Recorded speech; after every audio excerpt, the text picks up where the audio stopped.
Well, and I know that there's a lot of talk about chronic disease and trying to make Americans fundamentally healthier. We see a lot of that out of HHS and RFK Jr. And Jeanne, I just would love your thoughts on, you know, if Republicans do pass this legislation, that seems sort of at odds with the broad goal of making Americans healthier. What do you think?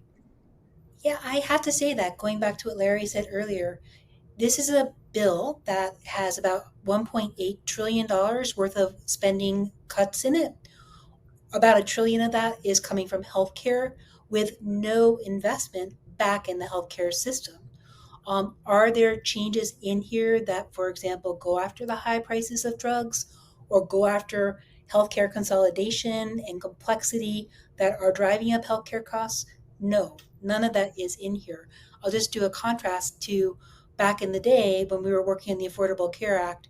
We did save over $1 trillion in healthcare spending as well as in healthcare taxes, but we reinvested about 900 billion of that back into the health coverage system.